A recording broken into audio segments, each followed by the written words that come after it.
Hello and welcome to this analysis of Exposure by Wilfred Owen, which is one of your power and conflict poems in the AQA anthology. What we're going to be doing is just a quick summary of the big themes, the main ideas in the poem, and how you might compare it to other poems in the collection. We'll look quickly at Wilfred Owen, the writer, who he was, why he wrote the poem, what his experiences were, and then we will get into some analysis of the poem, starting with the way it's structured and then looking at the language in the poem, because remember, ideally, you're looking to analyze both structural features and language features in the poem. So, exposure. What's it about? It's about the suffering of soldiers in the First World War, the Great War of 1914 to 1918. There were quite a lot of poems written about the First World War, and there were quite a lot of poems written by people who fought in the First World War. One thing that makes Exposure kind of stand out a little is this idea that in this poem, Wilfred Owen is suggesting that the suffering of the soldiers is not just inflicted by the enemy and their guns and their troops, but also by nature. The poem talks about the natural world and how it also seems to have turned against the soldiers in the poem. And you could interpret it that through the idea that nature has turned on the men, there is also the idea that God or some kind of higher power has turned on the men and is choosing to make them suffer. That might be one of the ideas that Wilfred Owen is trying to get across. So it's a war poem. It's about real war rather than some of the other poems in the collection, which are just about metaphorical wars. This is about a literal war, the First World War, and so it compares well with other poems about war in the collection, like Bayonet Charge and Kamikaze, Charge the Light Brigade, War Photographer. But because of this nature aspect and the idea that it's not just war between men, it also seems to be war or conflict between men and nature, it also compares well with other poems that are about nature in the collection, like Storm on the Island and Extract from the Prelude. So when you're thinking about when you might use this poem, which poems you might choose to compare it to, those are some of the poems that there are good comparisons to be made with, good links to be made with when we're thinking about exposure. Who wrote it? Wilfred Owen wrote this poem, and he is possibly the most famous of the First World War poets. He fought in the war himself, and that's something which is really, really important to understand with exposure, is that it is someone's personal experiences, real life experiences of fighting in the First World War that are being described. As he himself said, and you can see the quotes there by his picture, he wrote his poems to show the pity of war, the suffering of war, the pain of war. Wilfred Owen is not a poet like Tennyson, who wrote Charge of the Light Brigade, who might also show the glory of war and the heroism of war and the brotherhood of war. Wilfred Owen's not interested in that. He's really only interested in showing people that war is a horrible, horrible thing based on his own experiences. And Wilfred Owen was actually quite angry about some of the propaganda that was being used back in England to present the war as something heroic. Another very famous poem that he wrote called Dulce et Decorum Est is all about the idea that young men get kind of tricked into going and fighting for their country, thinking it's going to be about glory and heroism and all those positive things. And when they get to the war, they realize it's just a terrible experience full of suffering. And that's what he wanted the people who read his poems to understand. We see Wilfred Owen as a particularly tragic and sad figure because, having survived 2 years of war, he was killed just 1 week before the war ended. And actually, his mother received the telegram telling her that he had been killed on the day of the armistice, so the day the war actually ended.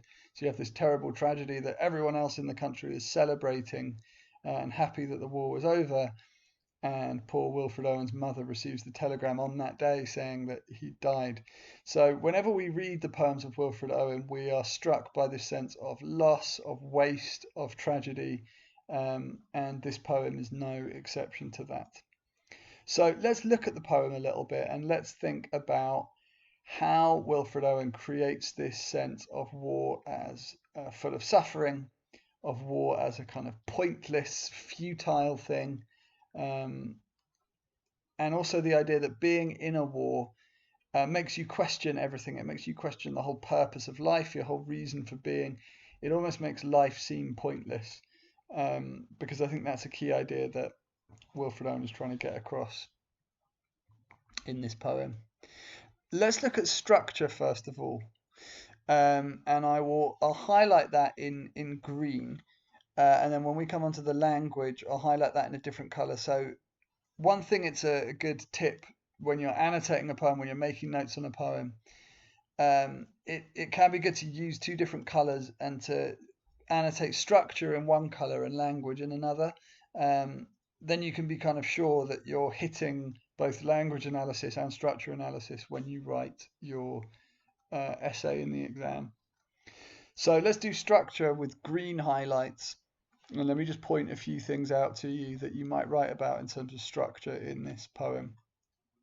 The first thing I want to point out about the structure of this poem is that it has 8 stanzas, and that those stanzas are 5 lines each. You have 4 lines which are an ABBA rhyme scheme.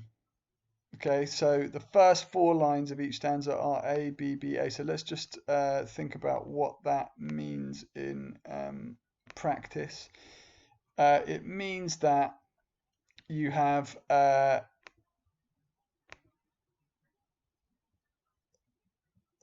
first line that rhymes with a 4th line. So in this case, us and nervous would be the A and the A of the ABBA. And then in the middle of the first line and the 4th line, you have the BB. So in this case, silent and salient, that rhyme as well. So those are your 2 BB rhymes. So A and A, us and nervous, B and B, silent and salient. And you can see that that continues all the way down, with A and A again in the next stanza, wire and war, and then with B and B in the next stanza, brambles and rumbles, and so on. So the first 4 lines of each stanza are in that ABBA rhyme scheme. But one thing you might be thinking is, hold on a minute, those aren't really rhymes. They're not true rhymes. They sound similar, brambles and rumbles, wire and war, but they're not proper rhymes. And you'd be right, because Wilfred Owen here is using something called half rhyme, which is where the sounds are similar, but not entirely the same. And we could think about why he might be using half rhyme rather than kind of true rhyme. I think there's a couple of things going on here with this rhyme scheme. The first thing is that ABBA rhyme scheme in every stanza is very repetitive. Okay, so it's very samey, it's very monotonous, it's very consistent. So we've got the fact that it's an ABA rhyme scheme maybe suggests the tedium, the boredom of war, the repetitive nature of war. It's something where the soldiers get very bored. Let me just spell repetitive correctly there. The soldiers are very bored of this routine of sitting and waiting day upon day upon day. And the ABBA rhyme scheme maybe suggests that. But then you have these half rhymes, which are not true rhymes. that's not an accident. It's not that Wilfred Owen is not capable of coming up with a true rhyme if he wanted to. So why has he made the choice to have it not quite rhyme? Brambles and rumbles, wire and war. Well, that sense that we get when we read that and we think, oh, those rhymes aren't quite right, they don't quite work, is maybe similar to the experience of the soldiers feeling that something is wrong, feeling unsettled, feeling confused, feeling that things aren't quite right, they're not the way that they're supposed to be. So you have two things going on with that ABBA rhyme scheme. You've got the tediousness of it, the boredom of it, the monotony of it, the sense that war is not actually exciting. A lot of the time, it's just really kind of soul destroyingly dull. You're kind of sitting and waiting and getting more and more tense and worried. Almost unable to deal with that same routine day upon day upon day. And then the half rhyme kind of suggests that sense of wrongness, that sense of something not being right, that sense of confusion or something that doesn't seem to be the way it's supposed to be. So a couple of different things going on there with the rhymes, the use of half rhyme and that ABBA rhyme scheme. Then at the end of each stanza, what we notice is we have the one short line that kind of stands alone, that doesn't fit with that ABBA rhyme scheme. But nothing happens. What are we doing here? And then that the refrain, that repetition of "but nothing happens," which comes up over and over again in the poem. So at each stanza, you also have a fifth short final line. And in many cases, it is that refrain. A refrain is a particular word or phrase that comes up again and again in a poem. And we've got that refrain of "but nothing happens."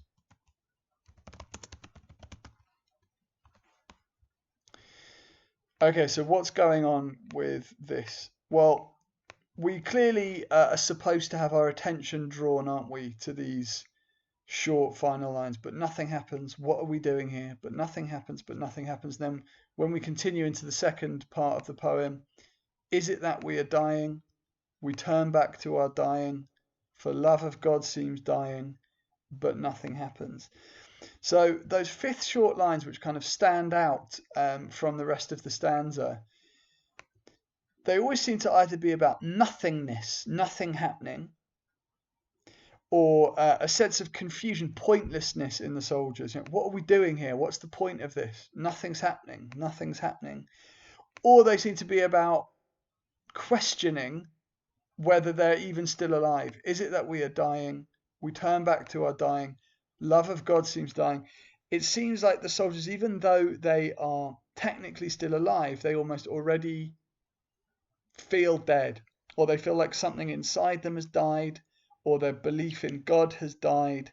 Anything that kind of made the world seem meaningful is dead. And we have that throughout the poem, these short fifth lines in each stanza. And I think that they are showing a couple of different things.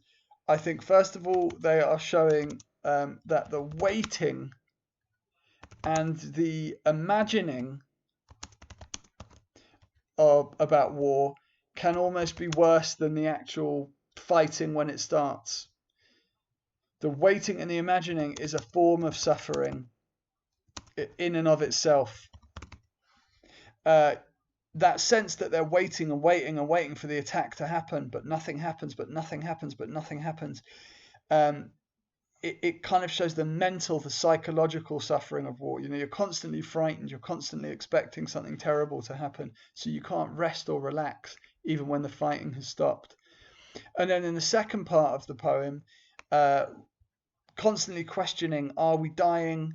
Or, the love of God seems dying, our sort of belief in God seems to be dying, or even though we're alive, all we're really doing is getting ready to die. We turn back to our dying. There seems to be the sense here that the soldiers are still alive,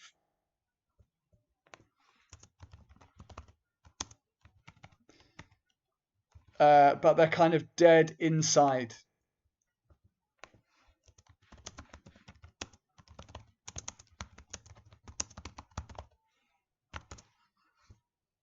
You know, their life might not literally be over yet, but it may as well be.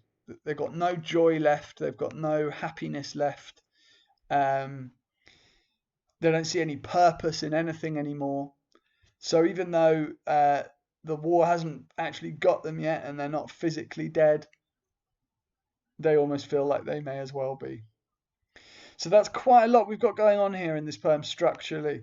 We've got if we start up here, we've got the fact it's a poem divided into 8 stanzas with 5 lines in each stanza. In 4 of those lines, every time you have that ABBA rhyme scheme that maybe shows the tedium or the boredom or the repetitive nature of war. And you've got that half rhyme, which maybe shows that sense of unease or confusion or kind of wrongness that the soldiers are experiencing. And then we talked about these 5th short final lines in each stanza. Many of them that refrain, that repeated phrase of "but nothing happens," which shows the kind of the pain of waiting and imagining the worst and constantly expecting the worst to happen. And then in the second part of the poem, those 5th final lines become very sort of obsessed with the idea of dying. And we get the sense that even though the soldiers are still physically alive, the war has almost already killed their spirit. It's killed their sense of purpose and happiness and belief. So those are the things that I think it's a good idea to talk about structurally in this poem in terms of the way the poem is organized. Let's have a look now at the language in the poems. In this poem, sorry. And the first thing I want to draw your attention to is the personal nature of the language. So you might want to switch pen colors now. You've done your structure annotations in one color. Now let's look at the language in a different color. Remember, this is a poem written by Wilfred Owen about his personal experiences of war, and we can see that in the language of the way it's written. Let's start by looking at these. I'm highlighting in blue now because this is language, not structure. The use of personal pronouns. Okay. Our brains ache in the merciless iced east winds that knife us. So personal pronouns are used from the start of the poem, words like our and us, to show that this is based on real experience that Wilfred Owen had firsthand. He's not Tennyson in the Charge of Light Brigade imagining what it would be like for someone else to fight a war. This is based on his real experience and the experience of his friends with him in the trenches. It's autobiographical. It's his real life story. This is what he really felt. I mean, obviously he's using a certain amount of kind of poetic license and maybe he might be exaggerating things, but this is based on his real experience, and we see that from the start of the poem with our brains ache. Also, maybe there's a sense with our and us that this is the collective or the shared experience of lots of soldiers. This is not just Wilfred Owen. He doesn't think that this is just him who's been through this. He thinks that lots of people have gone through this. This isn't my brain aches, the merciless icy winds that knife me. It's us. You know, this is not him alone. This is lots of people experiencing the same thing. Next thing to draw your attention to that happens on the first line and continues to happen throughout the poem is the personification of nature and the weather. So, merciless iced east winds that knife us. You know, the wind is not merciless. The wind is not something that can have no mercy because mercy is a human characteristic. So if you describe the wind as merciless, you are personifying it. The wind also does not have a knife. It's not capable of knifing anyone. But in his mind, that's what's happening. So he's using personification to describe the weather. It happens again here, describing the wind, the mad gusts tugging on the wire. The wind is described as mad and as tugging away at the wire in the trenches.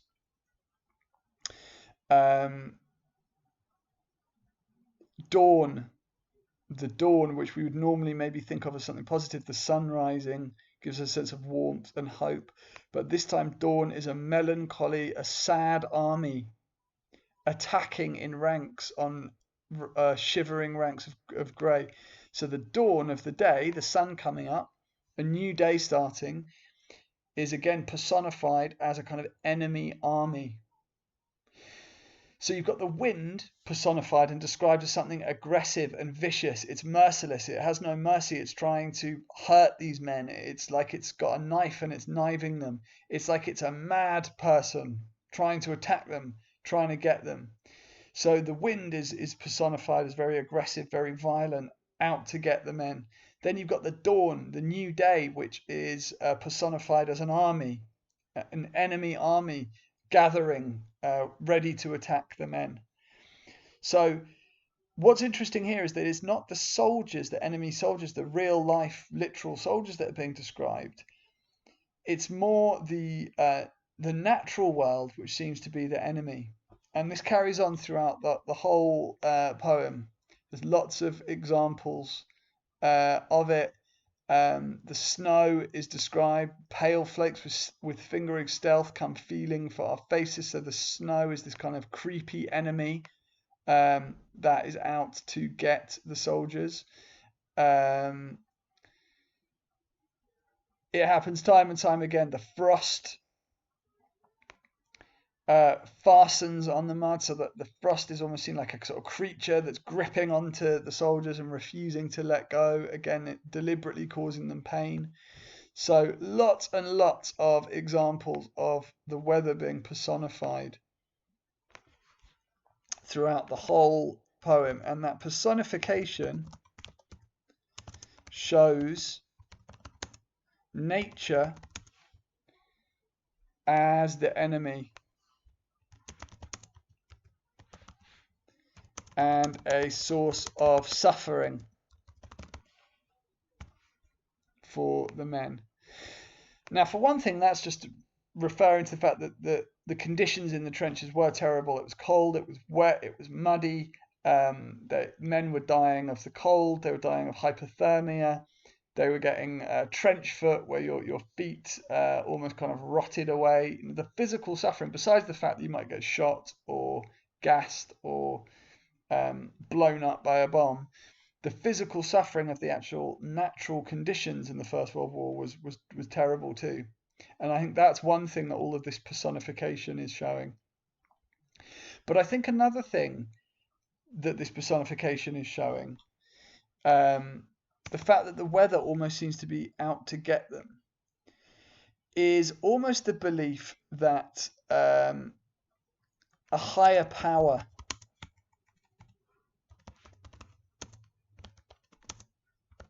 or maybe even God is out to get the men. That's how they feel. And that ties in with this line here, the fifth line of the second last stanza. For love of God seems dying, which shows the loss of faith and belief that the men are experiencing. You know, if they arrived at this war thinking that there was a God, thinking that God loved them and would look after them, thinking that there might be a heaven for them to go to, the war has crushed their belief in that. They don't believe that anymore, because how could any God or higher power let them suffer in the way that they're suffered? And so they start to see nature and the natural world, which is obviously often associated with God, they start to see it as their enemy. They start to see it as something which is against them rather than something positive. In extract from the prelude, we see both sides of this. Sometimes the narrator in that poem, in extract from the prelude, sees nature as a friend, as something to enjoy, like when he's rowing across the boat and enjoying the kind of quiet of the nature. But at other times, like when he sees that big scary mountain on the horizon, he sees the nature as an enemy, as something scary. And in Storm on the Island, again, the nature is an enemy, isn't it? The wind and the rain seem out to get the islanders. Here again, we see the natural world presented as very much the enemy. There is a conflict, a war between nature and men. And in this poem, nature is winning. The snow is winning. The pale flakes with fingering stealth. The frost is winning. The frost will fasten on this mud and us, shriveling many hands, puckering foreheads. So the cold is physically damaging the men. The wind is winning.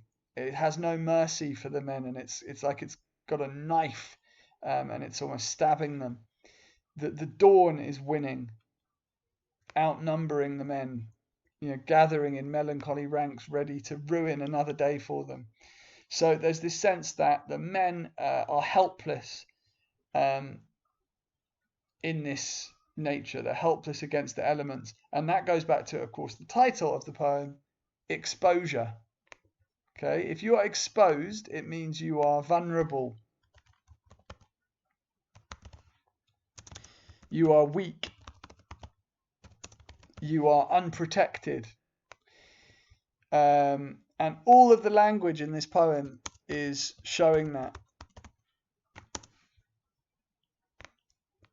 So that's how the title of the poem fits in with the language in the poem.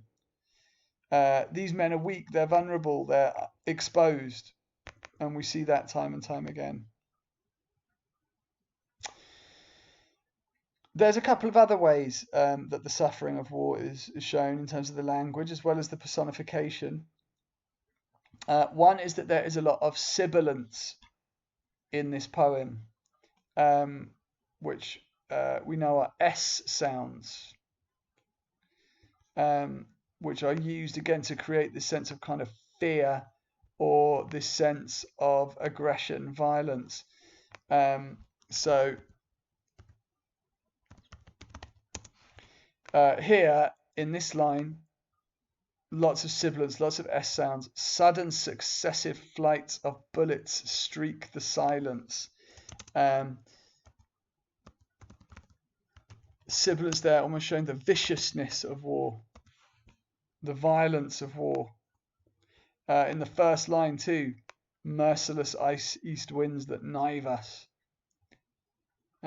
Lots of sibilants there. So you see that sibilants, those kind of S sounds throughout the whole poem. And again, it shows war as violent, war as kind of aggressive. And it ties in with all of the personification to create the sense of danger that the men are constantly kind of exposed. Another thing I want to draw your attention to is the metaphor in the poem around the men are not really alive, that they're almost ghosts already. Even though they're not physically dead yet, they may as well be. Slowly our ghosts drag home.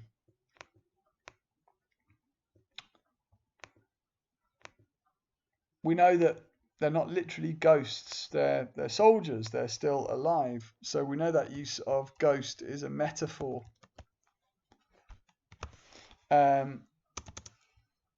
What's it showing? Well, if you describe yourself as a ghost, it's almost like you're kind of describing yourself as already dead.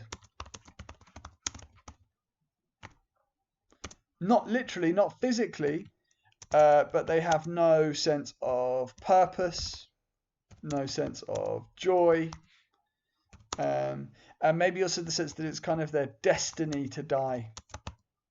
There's no escaping it. They're so accepting of the fact that they're going to die in this war eventually that they almost consider themselves as ghosts already. So the whole poem has incredibly negative language, incredibly negative imagery, whether it's the use of personification, whether it's the use of metaphor, whether it's this imagery that shows a loss of belief in God, or the idea that a kind of higher power or the natural world is out to get them, whether it's the use of sibilants. All of the language in this poem shows that they are suffering greatly. And what makes it all the more powerful, as we said at the start, is that we know that this is based on Wilfred Owen's real experience. This is a personal experience of war that he really went through.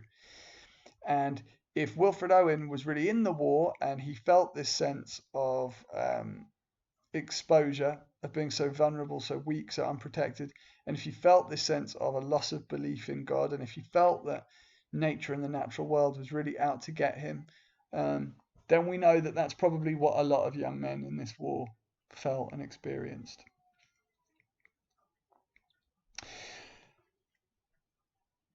I think that gives a lot for you to write about. Plenty of material there that would allow you to cover both the structural requirements of writing about this poem and the language requirements.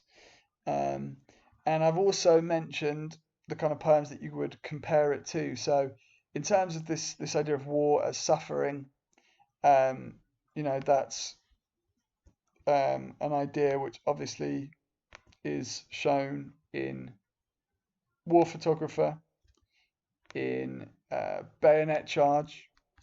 Also, have those same ideas about war as something which is about suffering, which is about weakness, which is about vulnerability. Charge of the Light Brigade is maybe quite different in the way it presents war, because although the men die in that poem too, and there is a tragedy associated with that, Tennyson also seems to suggest that there is something glorious about war, something brave and courageous about war. And we can see when we go through the whole of Exposure, whether it's the structure that we're looking at or whether it's the language that we're looking at, there's nothing positive there about war whatsoever, is there? It's completely negative. It shows war as purely about suffering, purely about weakness, and as something that really just makes you question the whole purpose of life. These young men have lost their belief in everything because they've had to suffer through this war.